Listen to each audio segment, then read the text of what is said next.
What is up, Veve family, NFT pirates? Back at you again with my boys, Sean from Comics and Crypto and DannyBR from Twitter. And I'm so excited to be back here again today because, there's a lot of different things that we need to catch up on. There's a lot of FUD in the market. There's a lot of different things circling around. And we felt like, let's take an hour, let's grab some whiskey here and let's just relax and chat. So what's up, guys? How's it going, man? Hey, buddy. Thanks There for you go, having us. man. Good to see you guys, man. And Sean, congrats on the David Yu interview, bro. Thanks so much. Yeah, that was really fun. That was a fun process for sure. And big shout out to Veve for sponsoring the Elite Comics 11's virtual Comic Con. That was really cool, and Ali and the entire Elite Comics team. Very fun, man. That was a really fun interview. And David Yu is such a cool guy. Like He he's is. such a cool guy. Yeah. He's Did he really, show really you his awesome. collection for once? Because we missed out on it last time. Yeah, you know what's really cool? We know that he owns the Action Comics one, and when we were setting up the interview, I was talking to Alex. Like, Alex, can you can you make sure to have the Action Comics one available so I can show it? And what does he do? This is what's so special about David Yu, and what really stood out to me was truly how big of a collector at heart he is. Mm. I mean, he had the Action Comics one comic in the background, and like two other comics were covering it up. I mean, this is a 7.0 graded comic of one of the biggest grails. And it's the holy grail of grails, of all comic books. And it wasn't even going to show it because he was showing other comics that meant more to him as a collector. Wow. And it's not just about the investment for him. And he was showing a couple of them and walking through. One was a Spider-Man 700 comic. It was a homage to the original Amazing Fantasy 15 cover, and it was made by Steve Ditko. And he was just talking about it in detail and how much it meant to him. And it's not an incredibly valuable comic, and it wasn't even a 9.8, but it meant so much to him, and he wanted to share that. Wow. And then here in the background, his like $200,000-$300,000 comic, just probably way more than that. It could be $1 million comic sitting back there, That's just hiding insane. behind. Yeah. I'm like, so David, is that the Action Comics one in the background? Can we? That's ridiculous. It was incredible. Yeah, it was. He's just the nicest guy. It was just really fun to talk about comics with him and just Wow. hear his passion for collecting. Yeah. And Danny, man, you still holding 57 Walt, or how's he doing? Yeah, he's good, mate. Yeah, he's fine. He hasn't moved as he hasn't gone in the right direction lately, but it's the same with all of them, isn't it? Yeah, it's pretty crazy, man. Yeah, I say, Sean, I didn't know you did an interview with David Yu. That's how out of the loop. Oh, man. yeah. So I didn't until you just mentioned it. I was like, oh my god, he did an interview with David Yu. That's pretty sick. That was amazing. Yeah, it was amazing. It's aside from just talking about and nerding out over comics and collectibles, and one of the things that really hit me was him talking about how he actually confirmed this. They're going to have different publishers, comic companies coming on and showing off or selling collectibles and comics. That's it. The whiskey's kicking in a little bit, guys. Buddy, I'm not gonna lie, same here. So he confirmed that they're going to have different publishing companies on there. So like, I'm really more in like indie comic books. So imagine like Boom, for example. I'm not sure if you guys know much about Boom, but Boom is a really big comic label, and they actually signed a massive contract with Netflix. So Netflix has the rights to all their content, and they're going to be creating shows and films based off their IP. Basically, Netflix was like, yeah, you create quality stuff. We want to make all your content. So we want it all. Yeah. And that includes like Something Is Killing the Children, which is a comic that I've talked about so many times. That you sent to me in the mail. Thanks, brother. I said, yeah, absolutely, buddy. That's a really, really big one. It's a show. It's already been confirmed. It's actually in production, I believe. Mike Flanagan is show running that, who did Haunting of Hill House. And great. Yeah, it's going to be a great series. Wow. And Berserker, which is actually a comic book originally co-created by Keanu Reeves. And they're making a film and also an anime series. It's incredibly violent and just absolutely insane. And it's a comic book. Yeah. And basically all the other IP on the that's available to them as well. And I'm also very excited for the potentially seeing like a Ninja Turtle comics on there. Can you imagine like how sick that would be? The original first print, there was only like I think 2,500 copies of the original print. 2,500 copies that were ever printed, and that's why that comic is so valuable, because it's very popular but also very scarce. a 9.8 just sold for, I believe, $200,000+. Wow. Yeah. Jeez. So That's and that comic is just going up. I almost had an opportunity to get a second, the second issue, first print of the second issue, and it was a 9.8. I almost got it for like, I think $800, and I just like, nah, that's all right. I'll come back later. And now it's like 5K, 6K. Wow. Literally like 6 months later, there was a massive comic book pump back in, like, I think March of 2020 or last year, 2021. It Yeah. was massive. Yeah. And that's likely to do with COVID and stuff. But yo, Sean, Yeah. how much like of these comics, right, go to like huge price figures, and then how many of them actually come back down? Like, is there huge swings just like you would see in NFTs like we're No. seeing now? Okay. Not at all. Not at all. It's not Interesting. even close. Yeah. It's you'll see a slight dip, but nothing like Nothing it's not like as 75% reduction in 2 months. yeah, VV is incredibly volatile. Like, it just goes, it's and that's why I was talking to a few people in the comic book community, including Ali, and he's just like, dude, I've never seen anything like that. Like, we're not used to that kind of dip, like going just crashing, just a roller coaster ride, man. It's wild. It is wild. That's the At the end of the collectors though, day, isn't it? yeah. Sorry, Sean. That's the collectors though versus the flippers, isn't it? It's just like there's not people that are willing to hold it because they haven't got like any emotional attachment to it. Like most comic collectors are people that have loved comics for years, their entire life, and then buy it for nostalgia. Whereas the NFTs, like, some people will buy them for nostalgia because they can't afford the real life comic, and that's great. Or the real life counterpart, but for whatever reason they think it's a good investment. But a lot of people are just there for the flip. So it's a lot more people just trying to make money than it is with comic books, isn't it? Yeah, definitely. And that's the thing too, like you just said, especially with these Silver Age comics, like Journey into Mystery 85, the first appearance of Loki. I mean, it's a very scarce book. There's less than, I think, 1,200 copies on the CGC census, and between a 9.0 to a 9.6, which is 9.6 is its highest grade, there's only like 25 to 30 copies. Wow. And yeah, between like a 9.0 to 9.6, and there's only 2 9.6s, and they've never sold. Like you see, like, I think maybe one sale has happened recently, but that's the crazy part about the physical comics, is that you see that's the ceiling, right? We know the highest grade is that ceiling, but we may never see them being sold. Like, we never, because people don't want to sell them. So we'll never know its true ceiling. And that's why a big reason why I think Journey to Mystery 85 has been a bit stagnant. Like, that's the price of that physical comic book. Because you need to have the ceiling raised for the floor, or for the middle pack to raise up as well. But yeah, it's going to be interesting to see how it plays out. And that's why I'm so excited about these digital comics, because there's more of them, right? And people will get very excited about it. But also, you can buy and sell them instantly around the world. Whereas these physical comic books, you buy a comic book and then you got to ship it, you got to pay for the insurance. It's a process. But being able to buy and sell these instantly around the world, that's crazy. Yeah, dude, if I was selling $1 million physical comic book, I would literally take a plane flight to wherever this person lived, spend money for a 5-star hotel. But one thing I wanted to ask you is, I know that we just had a record sale for Marvel Comics #1. Yeah, my gosh, $2.4 million. Wow. For 9.2. Yeah, that's amazing. I feel like that kind of got missed from the Veve community. Like, that's a massive deal, right? It's a massive deal. Yeah. I mean, again, that book is insanely scarce. I mean, David, you talks about it quite a bit in our Q&A, and he talked about how that comic, he believed that there was possibly up to like 800,000 copies printed. Gee. And yeah, it was a really well printed comic, but they just didn't stand the test of time in physical format. Wow. Yeah, and the ones that have stood the test of time are doing very well.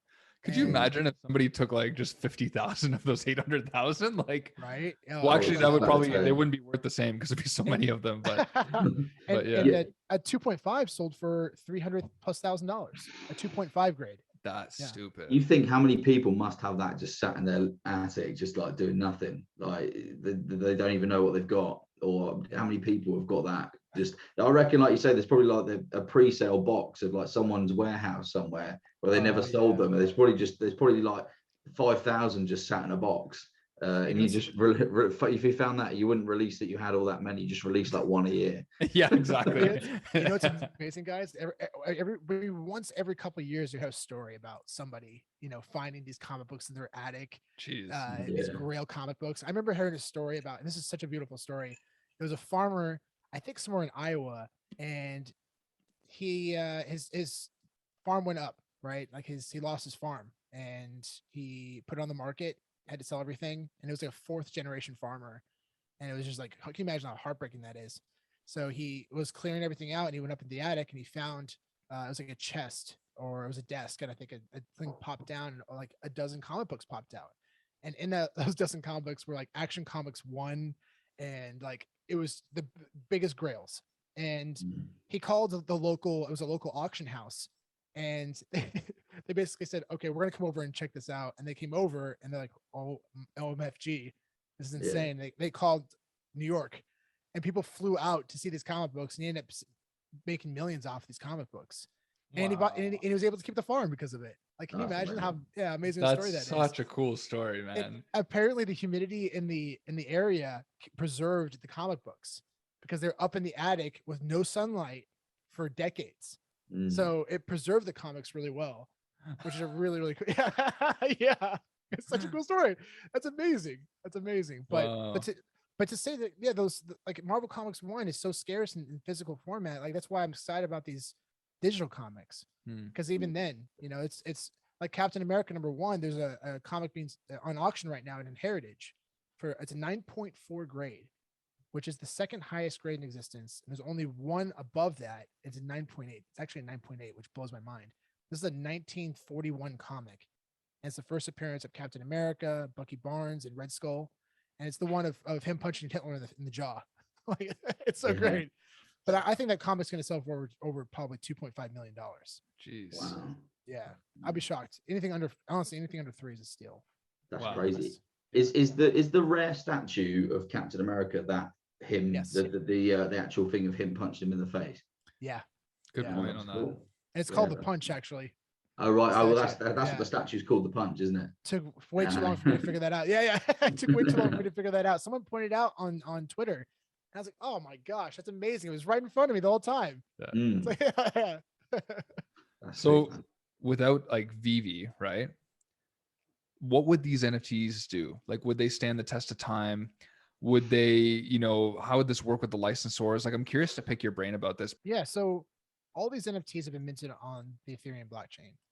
So regardless of what happens to Veve, and I'm still very, very, very high on this company, these collectibles are going to live on because they are on the Ethereum blockchain, and they're 100% owned by Disney. For example, if we're just referring to Disney and Marvel, they're owned by Disney 100%, and they have ownership over the NFTs, or at least the license. But they will live on, and people will. I mean, as far as the logistics, that's TBD, right? But anybody who owns them will still have ownership, regardless. Right. And that's the amazing part, and I think that's what people are failing to realize, right? Is like, despite like the, you know, inner mechanics around, you know, the system that's operating this stuff, like the NFTs have securely been on the blockchain, the data is there, and whether you like it or not, like, I'm pretty sure, for instance, like Walt and Mickey, that's the first appearance of Walt and Mickey on the blockchain ever from Disney ever. So I mean, it doesn't matter which way you want to spin it. I mean, if you want to talk about, you know, one of the 1% of 99 that will likely win, I think that's a pretty safe bet if you're making bets. Right? Yeah, 100%. I mean, Sean, you said like like David said that there was 800,000 Marvel ones that were released in what was it, 1939, or was it 1939? So yeah, they were released then, and we've got, they obviously and that's worth like a 9.8 is worth like, or 9.2 is worth like $2.5 million now. You imagine in like say 50, 60 years time, when the blockchain, when everyone's using NFTs in their day-to-day life, they look back on the blockchain, they can say, right, this was the first time Disney ever did NFTs. It completely blows your mind what these potentially could be worth. Like, if you just think back and just say, well, this is how much they were selling for then, and we look back now and be like, oh my god, like, we bought this for a couple K or whatever we bought them for originally, and now they're worth 2-3 million. because and there are only 4,000 of them in the world. And if these get mass adopted, it's just you can't even fathom how much these could potentially be worth if there's that many people that want them. And then you know how many Disney collectors there are. I mean, Sean, I know you're a massive fan, and you've talked to people, and your mum's a massive fan of Disney as well. If she had 100 million in the bank in 2222, she'd be buying one of these for 50 million. There would be no Waltz on the market right now. Yeah. You know, it's crazy. I mean, I saw a Facebook post the other day, and Chad, you nailed it. I was like, someone said, I'm done with the VV. I give up. I'm selling all my collectibles. And they're all Disney and Marvel stuff. And I'm like, dude, what are you doing? Like, it's fine if you don't. And again, I understand if you don't believe that. I respect your feelings. If you don't believe in VV, it's fine. But you're losing out on massive opportunity because of these brands. You know, you're investing in these brands when you invest in these collectibles. You know, you invest in Omi, you're investing in VV. But these brands, that's what you're investing in. Yeah, when you're buying these collectibles. You know, it's just important to maybe talk a little bit about this and you know, maybe what are some solutions. You know, obviously we don't know the whole in and outs, but what are some things that, you know, you guys would suggest for VV to work on from this point? I think for me, communication is key. Like, I think with MTL, if it doesn't come till next year, just let me know. Like, this is the actual timeline. Show me a roadmap. Where are we going? What's every year look like? Right. So what do you guys think about that? Yeah, 100%. Like, I mean, I don't know. We watched the interview the other day with Dan and with Dan and David, and like, even just seeing them, I felt better. Like, just because I hadn't seen them in so long, I just immediately, I was like, okay, well, they are still here. Like, because you don't hear anything for 3 months, and you think, oh, what is actually going on? And the frustration sort of builds, and everyone's got sort of their own. Everyone's in a different boat. Everyone, like, there's some people that can sit on $500,000 worth of collectibles and it doesn't bother them, or $1 million worth of collectibles. But some people, like, say, got in January and their investment might be down 75%. And Veve, like they say, with all this stuff that they've got coming out, like, we know that, well, I trust the team 100%. Like, I guarantee it will be delivered, but a bit of transparency every 2 weeks or every month minimum would go so much further than I think they realize. Like, even just them being on camera, just that is sort of ignites that thing. Okay, well, they're still with us, you know. And it's even if they didn't come out, like, a lot of people were upset. Like, I was with what they said, because they said, oh, soon, a lot of stuff. But for them to show the web app, like, to me, that was like a massive thing, because I've been sort of pushing, thinking, right, this is the most important thing for the web app. Because obviously with the Apple fees, and I know Foster did a video on it yesterday about the MTL cash out and whatever. But to me, I don't care about cash out. I care about Omi to NFT more than anything. Same. That is like that's my main thing. I couldn't care less if cash outs in like every country on the planet. But I know everyone's got their own different needs, and a lot of people don't know about crypto. But I feel like the vast majority of everyone that joined Veve knew about crypto because they found out about it through Omi. So it's that's my big issue. But just to see them show the web app means that, okay, well, they're still working on it, and that's given me massive confidence back, because it does get on top of you. Yeah, to add to that, I mean, you're right. I mean, like, I think cashing out is going to be important, because even taking a 10% fee, and it's going to help destroy all the off market sales going at 50% as well. I mean, there's a lot of gems being sold at like 50%, 60% of its price on the marketplace on Veve. So that'll take most of those sales away. And then having the option to buy with crypto is so significant. I mean, I know a couple people that have a ton of ETH. I'm talking like a ton of ETH. Yeah, and they're like, guys, you got to get involved in these collectibles. You got to get involved. And they're like, okay, can I buy with crypto yet? I'm like, no, not yet. But, well, let me know when you can. I'm like, well, you can do it off the market. No, that's okay. I'll just wait till I can go through the marketplace. Like, I'm not interested. I'm not interested. Just let me know when. So they don't really care about how much it costs at the end of the day, because they have that liquidity. But like any healthy relationship, you got to have love, you got to have trust, and you got to have communication. Like any divorce, it's always one of those things that fall out of place. And I think if they just need to communicate better, really. I mean, it's really comes down to me. I think if they communicate more to the community, like you said, them being able to talk and just giving us updates. I think that was really, it helped a lot. It helped a lot. Yeah, and I think if they're a little bit more consistent with that, it's gonna be a lot better. Because like you said, we don't really know what's going on. You know, we're Yeah. not hearing from them is a big concern. Because Mm. we used to hear from them all the time, Yeah. but there's a lot more going on now. There's a lot more going on, you know. So Mm. it's tough, and there's a lot that's going on that we don't know about. A lot, Mm. I'm sure. And those guys are working hard, man. Like I'm not questioning that. They're working hard. But yeah, I think communication is really important. Yeah, 100%. It just, and then to add to that, you got like, I don't know what you guys felt, but I really preferred that.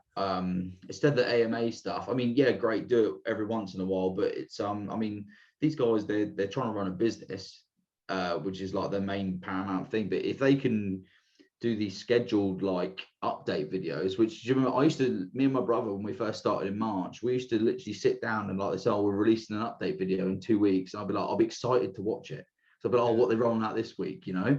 And you get excited to listen to it. And you'll sit there, I'd sit there for an hour and a half and just watch these update videos, like my brother, and just be like, right, oh, amazing, like that's so sick. Like just seeing what they're doing. I so much prefer those sorts of update videos than them asking questions. Like, no, they have their place AMAs and things, and I think there's people that are not trained, but there's people that are vetted in that sort of scenario that they do better in than having the CEO and COO of a massive, like, potentially billion-dollar company, or of a company of this size.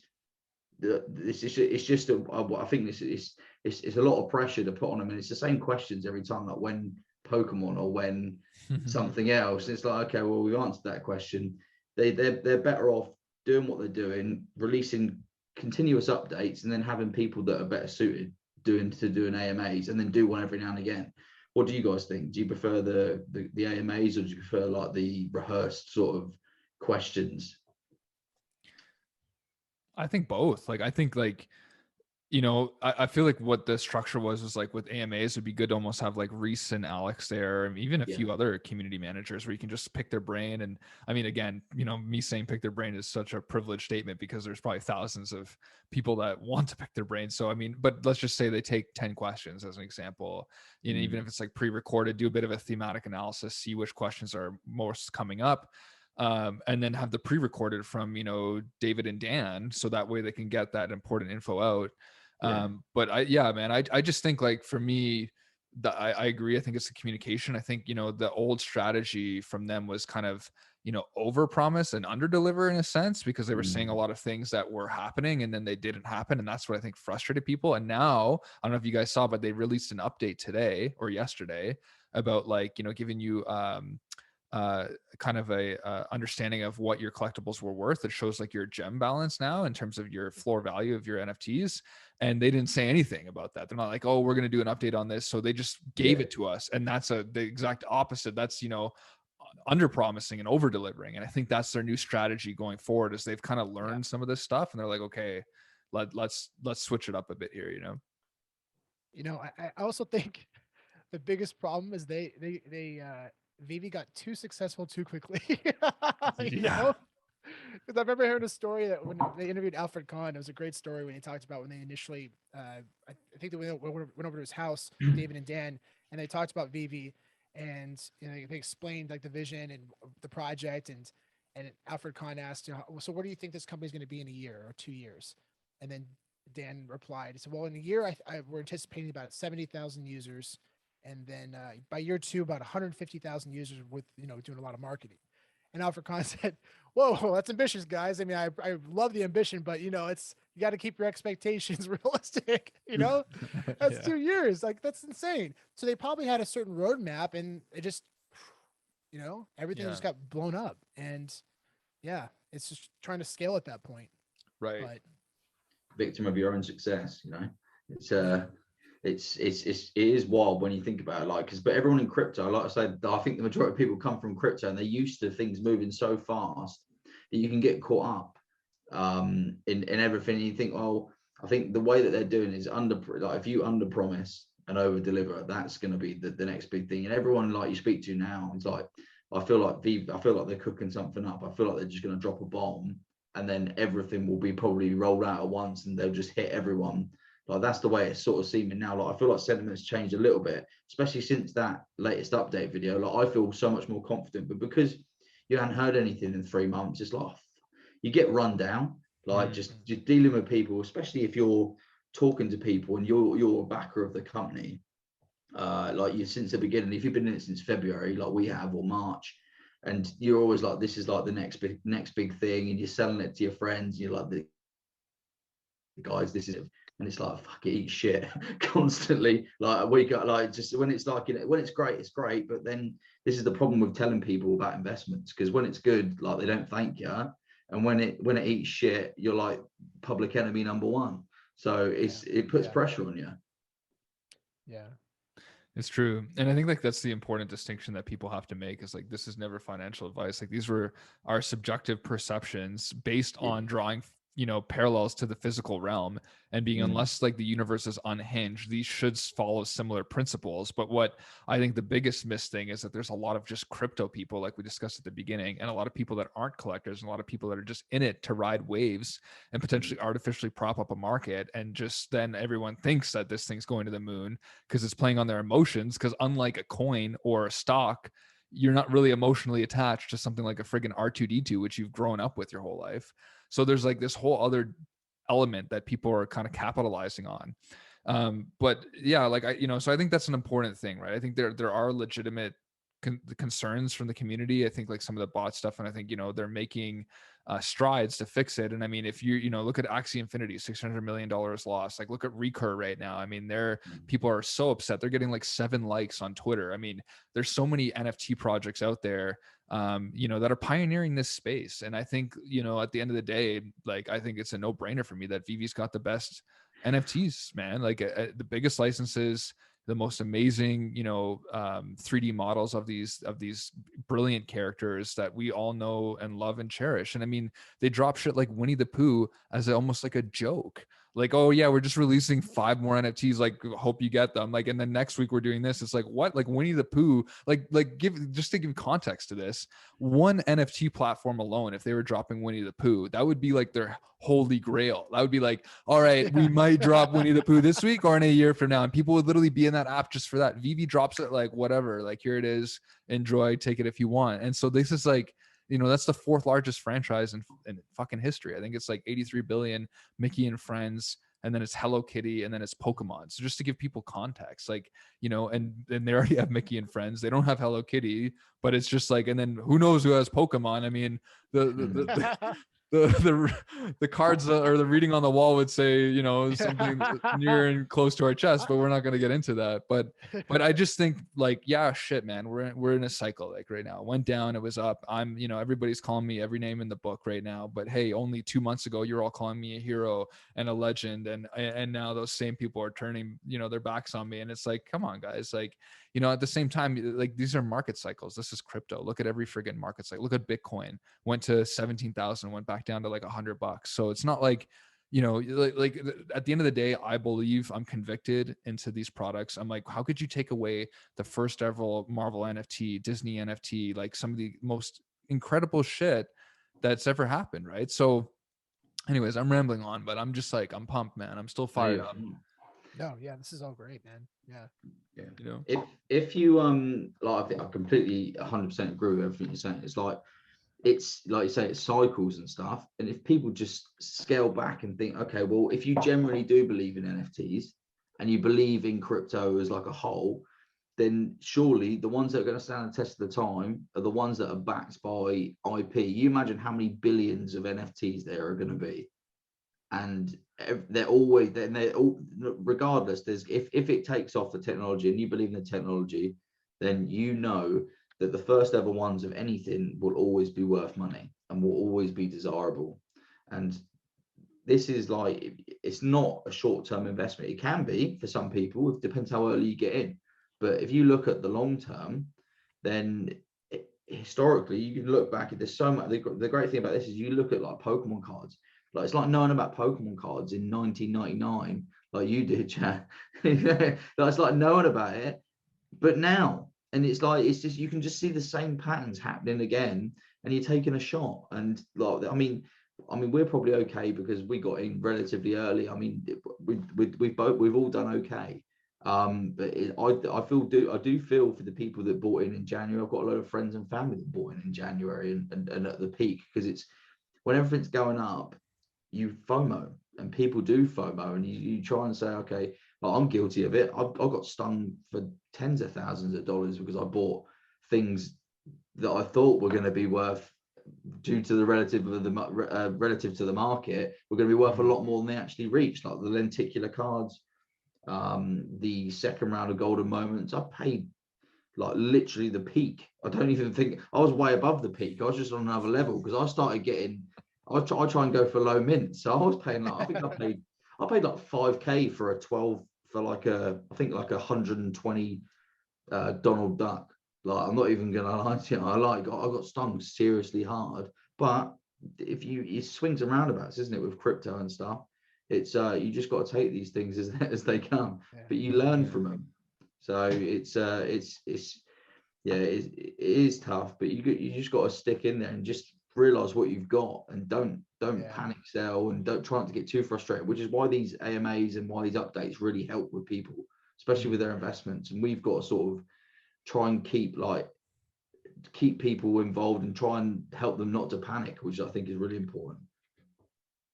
Yeah, the hardest thing too is senior when you see your investment tank like that, it's you start to lose faith in the things that you're invested in, right? But really, at the end of the day, like for me, like when I started investing in comic books, my favorite investments are the comics with the safe floors with massive upside potential. Like that's what I love as far as investments, and that's what you're getting with these Marvel collectibles, with these Disney collectibles. I mean, they are the first of their kind. So just from a collector's perspective, they're incredibly valuable.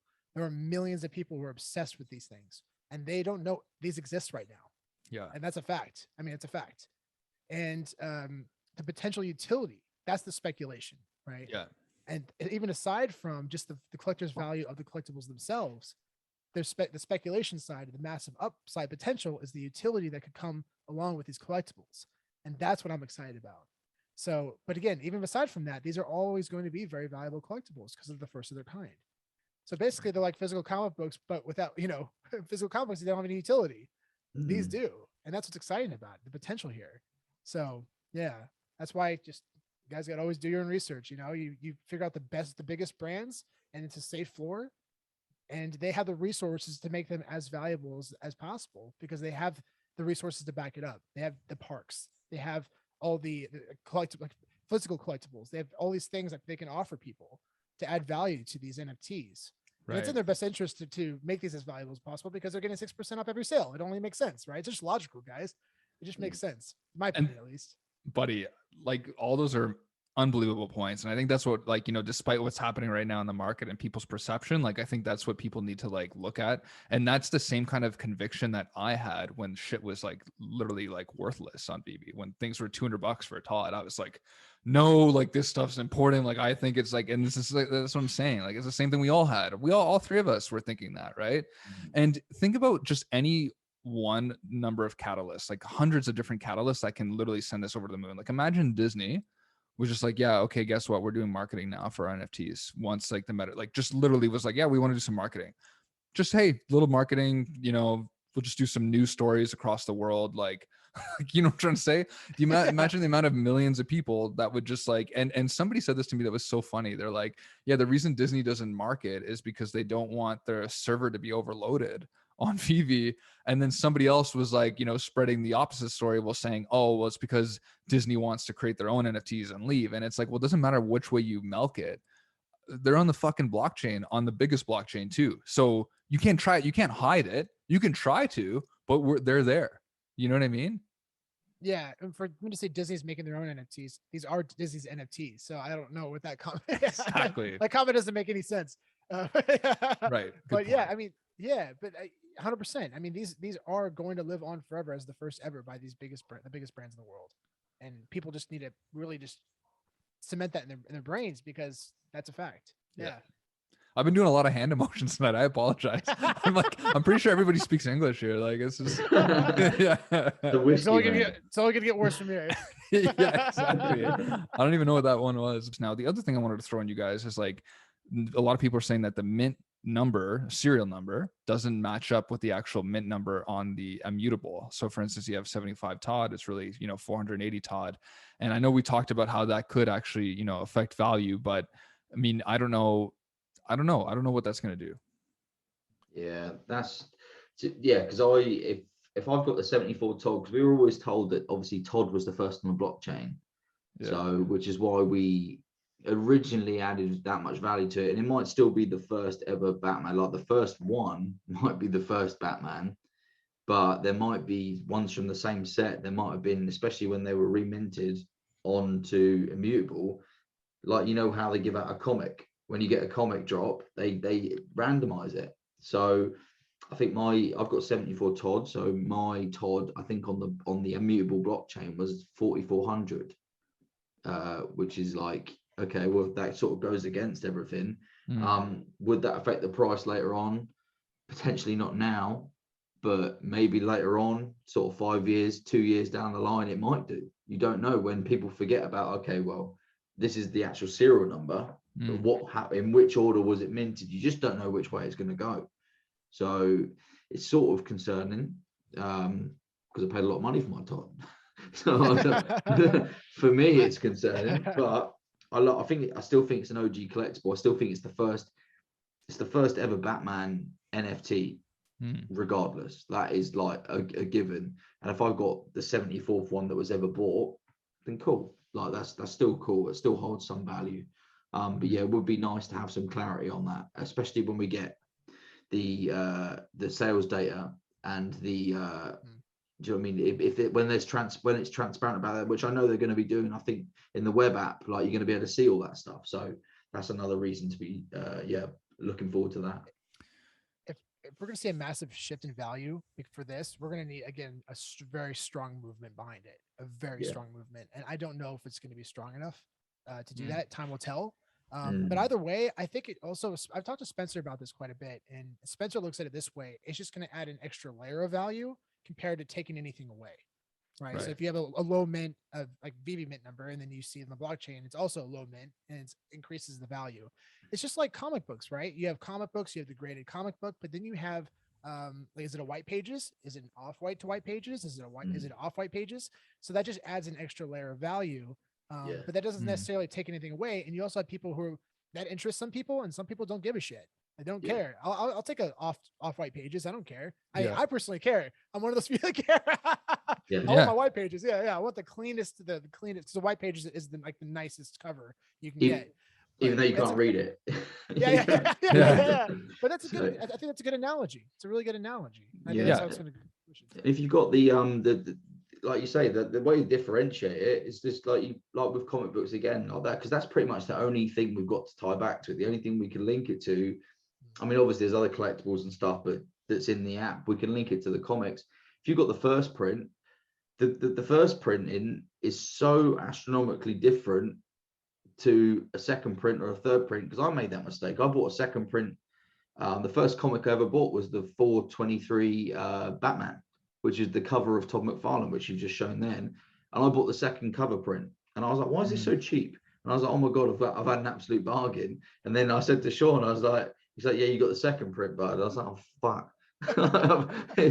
But I like the artwork, so I've kept it. So it's great. And it's my first ever comic. So it means something. And it's going to do just fine over time. Where do you see the print? Like the first, second, and third? You don't see it if you've got the first one. Yeah. Actually, let me see your, I can tell you right now which one it is. All right. Let me see the bottom. Oh, sorry. It's not graded. Oh, that's a first print. Yeah.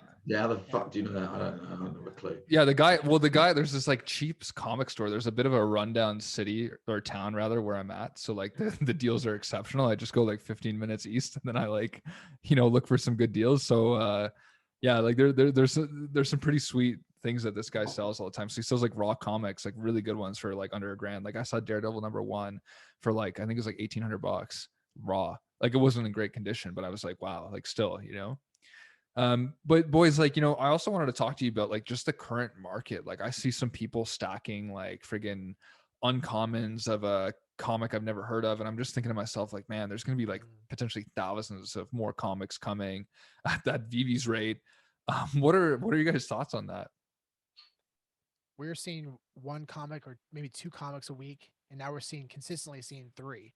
And I would not be surprised if we start seeing five. I mean, or having multiples in a day, a day. I wouldn't be surprised. And this really kind of goes back to just do your own research, understand, because like as much as you want to try to ignore the connection to the physical value and popularity, it's very evident. It's very important because it's not just about physical value, it's about popularity. A comic can be scarce, but if nobody wants to buy it, the value is not gonna be significant, right? Over time.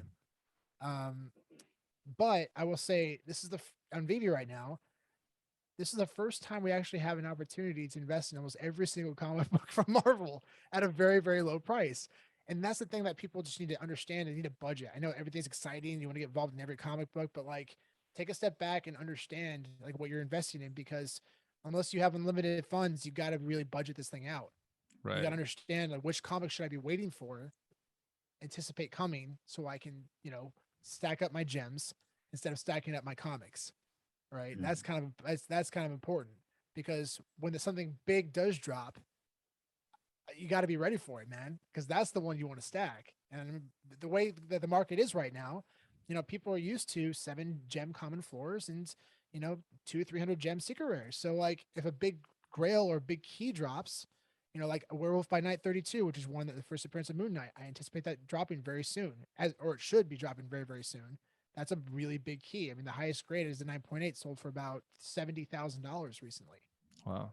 It's a very popular comic, incredibly popular comic. And we just had the show release. Like its character's probably going to be more popular, over the next coming years. So yeah, it's important to understand what you're investing in and just budget, because, you don't create narratives in your own head that you think are going to come to fruition. It could be a bit of a reach, and that's like, it's great to speculate, but make sure you just do your own research and understand like fully what you're investing in. That's really important. Interesting. I love that, because there's a few people right now, and I mean, kudos to them. Like, so this is their thinking, like, hey, I don't necessarily care about these keys or these Grail comics. I care about when's the first time that I've seen Hulk, as an example, appear on the blockchain, even if it's like imperfect Hulk number, whatever. They're like stacking that. And I'm not saying that like, who knows, it could play out. Like maybe there's going to be a lot of people that believe in that movement, but I just think it's like important to start like thinking about this stuff, especially if you're paying at a premium.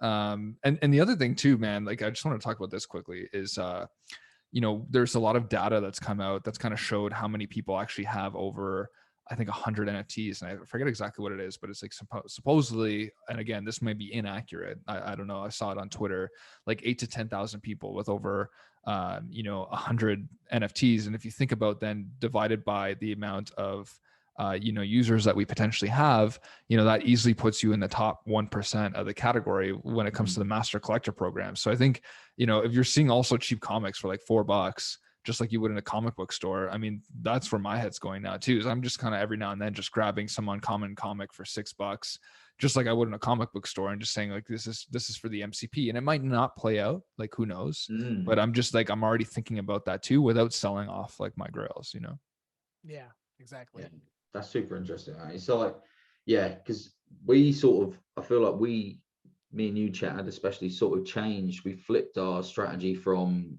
collecting, because I used to just to buy everything. Like before I knew about grails and things like that, and I was just trying to collect sets, and I used to get like super like get satisfaction from collecting sets. I complete a set, I'd be like, right, that's staying there. I'm never going to sell that. And because I thought, well, because the master collector program, and then it sort of goes on, and then you hear people saying like, oh, these are the grails, this is what's important, like especially you guys, and it's like, well, my strategy sort of changed now, and now I only have about 10 sets, like probably if that, but I've got a lot of the majority of grails, and I see a lot of people do go that way. Then you see people that have got like 110 sets now, or 105 sets, and you think fair play for sticking with it, and like I hope it pays off for them like massively, like more than anything. Like I think that is going to be like the massive I think they should reward those people like tenfold for sticking with it and buying the stuff. Like even if I haven't got that, like it's people like Todd Father, I think Sanders Silicon tracks a lot as well. Secure. Yeah, Silicon Secure, like these guys, and they collect. But yeah, anyone that's got 20 plus sets, my hat goes off to you, because I think you're going to absolutely kill it when it comes out. I hope they reward you more than people that have just collected grails and played it safe. I agree with that. Like 100%. Yeah. Yeah. And, you know, just to kind of revert back to like my Pokemon collecting days, like I made a mistake when I first joined the app, and I'm, you know, I'm happy to say this. Like I was chasing scarcity because I never knew that they were going to have scarce shit again. Right. Like basically they had the Golden Moogly, they had Donnie, and we all thought when there's more and more users, tens of thousands of editions are going to be made. So we'll never see numbers like that again. And we were wrong, right? We saw lots like that. And when I look back at Pokemon collecting, it was like scarcity and popularity that won the day, right? Like if you like look at Gold Star Pokemons, or like, you know, Pokemon cards that were from like scarce sets. And then like, I think I said this in a few videos, but like in 2007, right after the financial crisis, Pokemon had like their lowest printing ever, and nobody gave a shit. And it's like, if you would have been stacking at that time, well, damn, like some of those cards are like $40,000 now at a PSA 10, right? And I mean, you know, you're paying like, I don't know how much you'd be paying then, but maybe like $100, right? And so it's just insane, because those opportunities are always here. But I think it's important to start to make that research, you know, like Sean talked about and Danny talked about, like start doing your own research now, start making these principles in your head, and start like thinking about what's a safe bet compared to what's something that's speculative, and then understanding how high risk of it like it is if you are placing a speculative bet. And I mean, you got to also take the context in that NFTs, as much as they're likely to become mainstream adopted, they're still somewhat speculative, just like crypto, and now we're seeing more, you know, stability with these things. But it's just still like, you know, this isn't like you're investing into like an RRSP or some kind of like slow growth mutual fund here. I mean, this is shit goes up, it goes down, and we're all trying to figure out if it's going to stand the test of time. Exactly. And like most importantly, like for me, I have a list of 100 comic books that I'm waiting to drop on Veve. Wow. I have a list of 100, and 11 of them, out of the 11 top ones, like these are like the true grails in my opinion, at least. Only 4 of them have dropped on Veve so far. So there's still 7 grails that have not dropped yet on Veve. Hulk number 1. Hulk number 1. And see, that's a perfect that's a perfect example, right? Like, and that's the thing too. People, if they want to say like, well, that's not the first Hulk comic book on the blockchain. Again, you're gonna need a really big movement behind it. I mean, I'm not saying it's not going to happen. It very well could happen, but you're gonna need a massive movement behind it, and it's a bit speculative right now. We don't know.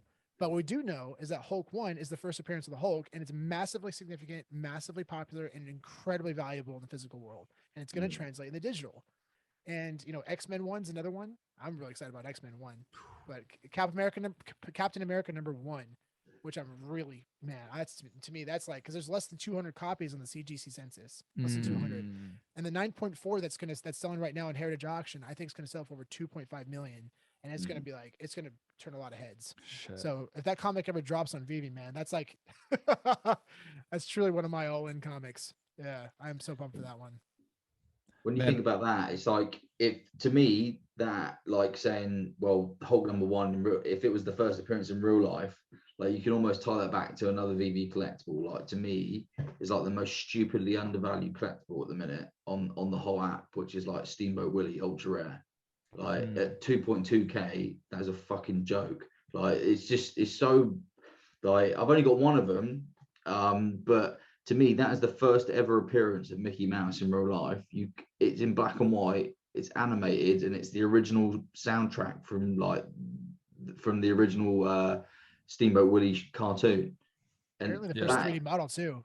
It's 3D model of it, and that is like, it's sat at 2.2k at the minute. I mean, yeah, there's 6,000 or 7,000 of them or whatever there is, but that is so historically significant. If you look at any other comic, like, okay, what is there? There's 60,000 Marvel ones, but I think even the market cap is like really low of that at the minute. It's, to me, that is like so significant if you're looking at it that way, which makes me even want to go out and get even more of them, because I think, well, if that's the way it's going to go, it's not just going to be the blockchain significance, it's going to be the real life significance tied into it. Right. And I think that one is going to be massive. Yeah, you're totally right, man. I mean, and it's funny because you know, if you look at the market sentiments back in, I think December or January, whenever Steamboat dropped, Todd was like 3K. Steamboat Willie was like 6K. Now Todd's 6K and Steamboat's 2.2. Like, just amazing how volatile and how the community really is like deciding. But our community is so damn small, realistically, especially the people that are highly engaged, that, like you said, Danny, once the fucking masses come in and people are like, oh, like they're gonna be like, oh, everybody's gonna be like, oh, I see that on every Disney movie, you know. And one thing I actually wanted to pick your guys' brain about too was, I was at Comic-Con recently in Toronto, okay, and this guy's like that owns this huge store. It's actually near where I live, but it's like one of the biggest stores for Comic-Con in Toronto, and it's called the Comic Book Addiction.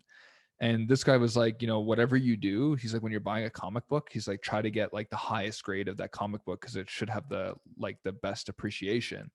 And when it's this kind of similar thinking to what you know, we do with the low mints. Like, I'm the same way. If I really think like a collectible is really important, if I want to get a super low mint, because I think that like anybody that's very serious about, let's just say, Darth Vader or partners, would likely want to have like the best of the best within that collectible. And it's exactly what we see in comic books. And we've already seen the amount of premiums that people pay for those. So I just thought that was like interesting. And if that's what you guys have experienced, and Sean specifically with like comic books, because I see a lot of people that are just like getting like the 1.5s of grails, but I'm like, maybe you're better off getting like a 9.8 of something that's like a key book. Yeah, I mean, I some of the best advice I ever got was always go for the highest grade within your budget. Right. You know, for a certain comic book. So that's really what it comes down to. But I mean, at one point, I mean, I'd rather have a 1.5 of Fantastic Four 1 than 9.8 of like Ultimate Fallout 4. I mean, Ultimate Fallout 4 is a comic I'm really hyped on, and I do not want to put that comic down. But what I'm trying to say is, but there's a ton of them. You know, there's like 3,000 to 4,000 9.8s alone. Wow. Right? That's insane. And there's about maybe 2,000, less than 2,000 total of Fantastic Four 1s on the CGC census, and a 1.5 sells for around 10 grand. You know, so pretty sick. Eh? I'd love to have that fucking comic in the background. Guys, like, oh, dude, I had an opportunity to get a 5.0. Was it 5.0? I think it's a 5.0 for about 10 grand a few years back. Jeez. And I messed up. that's why I went hard when that comic was released. I'm getting a secret rare. I'm gonna find a low mid number, and I'm gonna make it happen. Yeah, it was really cool. Yeah, it was a nice little redemption. Yeah. Even just an emotional redemption. Yeah, exactly. What number did you get in the end? 883. 883, yeah. Oh wow, that's so cool, man. Yeah, it's literally like that comic and the golden moments. I mean, those will be me. Like everything else can go. Like the golden moments and that comic are like means to the finish line. You know, the apocalypse. Like we'll finish that together. Yeah. So, do you think they're gonna it seems now that they're gonna release all of those Fab 50 though, right? It sure feels that way. Yeah. And who else? But other ones too. Like at this point, it's just I don't know anymore. Hard to say. Because originally we thought, because I swear it was like, I don't know if you guys felt the same, but it felt like Golden Moments that whole week was so special, or it felt different, that I didn't think that they were going to release more. I was so sure, like I was like, I'm willing to bet. Like I don't think Veve, like you said, I don't think Veve did, but which is why I think you've just got to take everything with a pinch of salt, because anything can change. Like especially like I put a lot of money into those Golden Moments because I thought this set is like going to be the penultimate set. That was what that was in my head. Yeah, you know. I still think it is. Yeah, I do as well. But obviously, I think that original first set will definitely hold more weight. Even now, you can look at the prices and it still holds more weight than the second release and the third release. Yeah, so exactly. I think later on down the line, that original set will still be the OG and will probably hold a premium over anything that comes out, depending on what the IP is. That's right. Yeah, exactly. I think if it's like something super popular. Yeah. Which I think Winnie Pooh's in like a league of its own. Do you see those stupid like the S and A tiers, and people got mad about that? It's like, it's just fun. It's only for fun. It's subjective. You know, it's like completely, and you get people saying, "Yeah, you're a fucking idiot. Why are you putting Timon and Pumbaa in C tier?" It's like, dude, it's just fucking. It's against R2D2 and C3PO, and then it's not, and Walt Disney. It's just for fun. It's who I like, not who I think everyone else should like. But Yeah, doing it we good. should screw with people and just put like Wally and like Chippendale and all these things at like S tier and put partners at like fucking D tier. Just to be like, hey, we've had a change of heart. Like, just see Yeah. what people do. Like, But people yeah, are doing it already. People are doing it already. It's just like someone had Wally at like S tier, and it's just like, do you know what? To you, it might be S tier, and that's fucking cool. Like, just go, yeah, just do whatever you enjoy, and that's what people take it so seriously. Especially if you've got, I don't know, who gives a fucking shit how many followers you've got on Twitter, like, or YouTube. It doesn't matter. Like, we do this for fun. We're not making fucking money. Like, we do this for fun. Like, that is the whole point of it. Like, it's because we find it enjoyable. You shouldn't take anything anyone says as gospel. Take everything who says as like it's their opinion, and that is all it ever is. It's just it's you can't go out, and especially like people. It's easy to hide behind an online persona as well, which is what I see. Is every time you get shit, it's from someone who's not actually themselves. It's not anyone putting their own face out there. It's from someone who's sat on a computer with a picture of fucking Daffy Duck or some shit. And it's like, okay, well, I don't even know what you look like. I don't understand how you can go and talk shit about me or do whatever when I don't even know what you look like. It's difficult, isn't it? It's just like, God, I haven't even got the time of day to reply to you. But it's just sad. People are like that, so which is a shame. it's true. I never forget BitBoy Crypto when I was like, getting really into crypto hard. He was like, Ethereum's going to be 25K by Valentine's. This is Valentine's, like, not this year. This is 2021. You remember that? He's like, all right, Ethereum to 25K by Valentine. And like everyone was like, oh my God. And then it just tanked.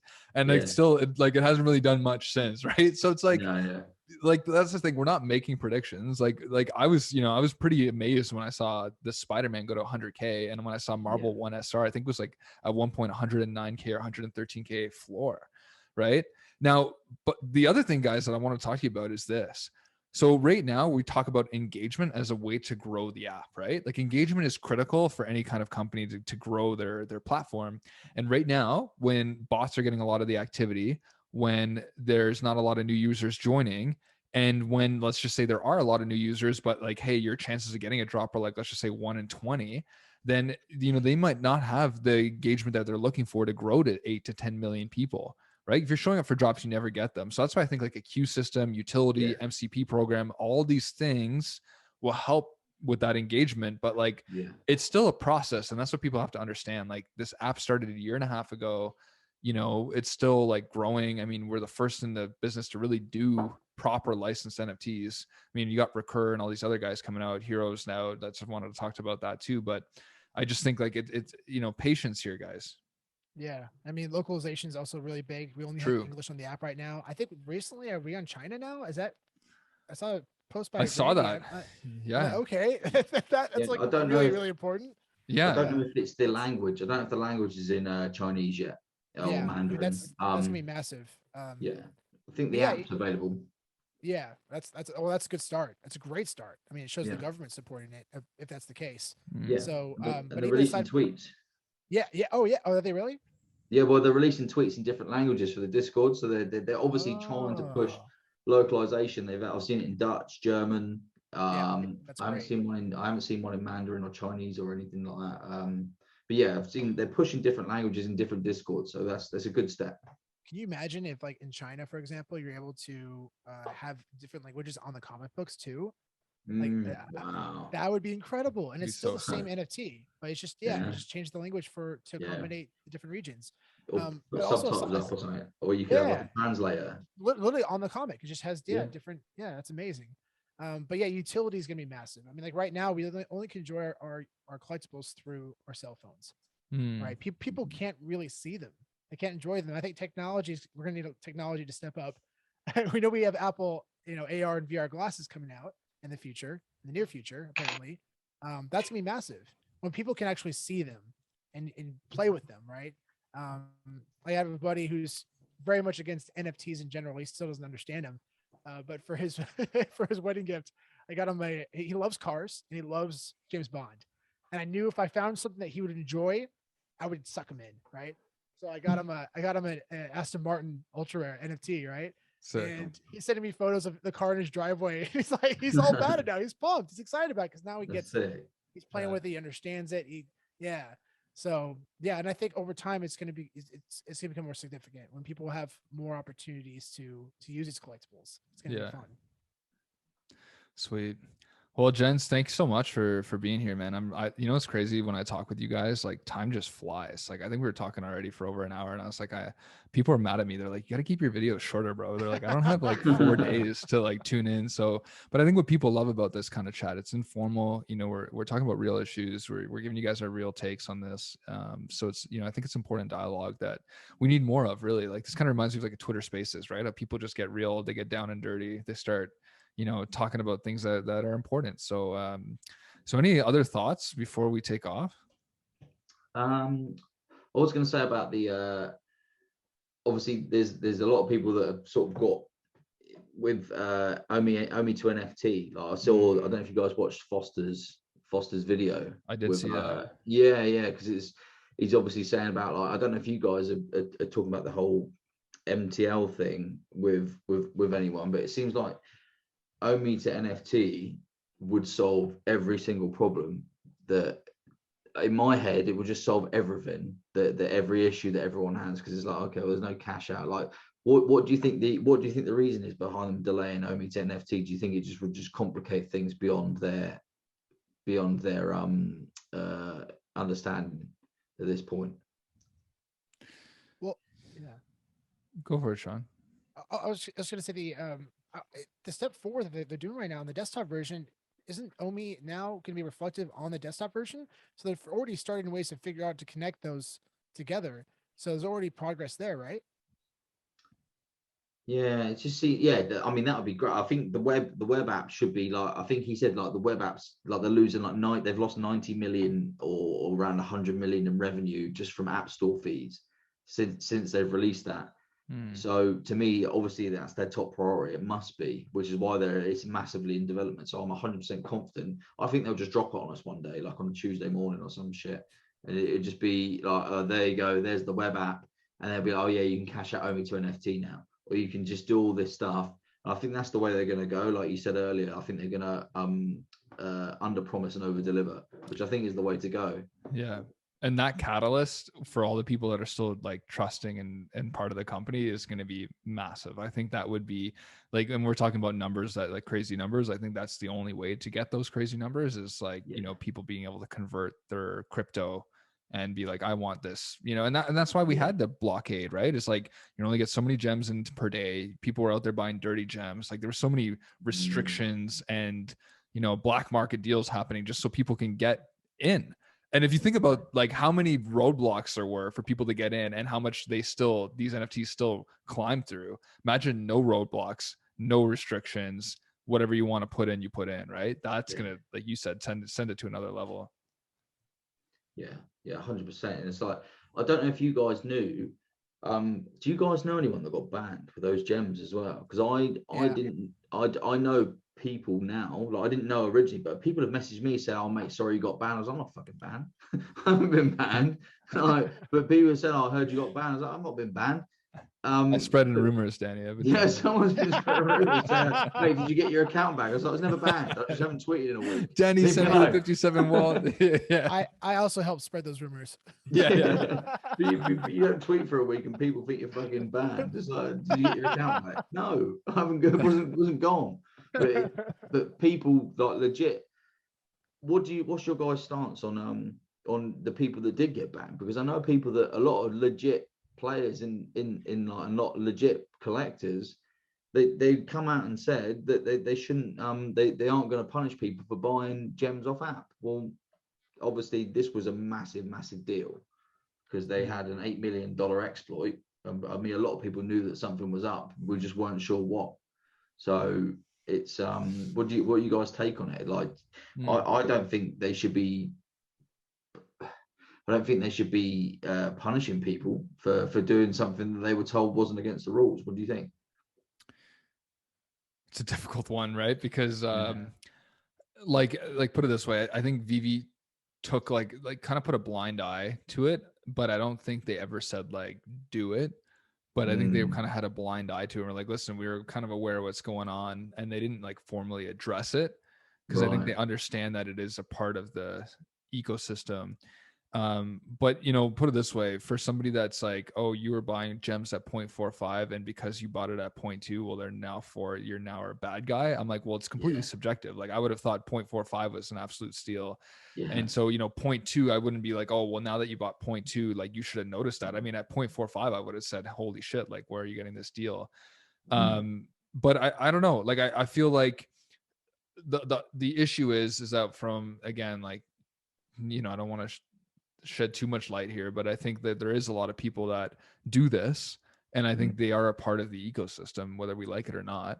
And I think like taking those people away, it will affect the ecosystem and potentially people's interest, because as much as it goes against potentially Veve's terms and conditions, it is the only way sometimes that people want to invest, because they're trying to get in and they're trying to put a lot of money in, and they can't necessarily do that with fiat. So this is like the workaround, and I think it's unfortunate, like, but again, there's another OMI to NFT issue being solved, right? Like maybe Foster is right, maybe it would solve everything, right? Yeah 100%. It's like, there's, I just don't think, I don't know how they're going to deal with it, because I was talking to one of the guys that it's a complicated issue. You just think, okay, well, they'll just refund, they're going to take away the gems that were proven to be stolen, like, because they've locked I think they locked like 300 accounts. Like overall, I think they locked 300 accounts that either were directly involved with it or that bought the gems. And like, let's be honest, if you see gems at 0.25, I mean, to me, alarm bells are ringing first thing, because I'm like, okay, well, why are they that cheap? But I'm also thinking, oh, maybe I can get 10k gems for $2,500 here.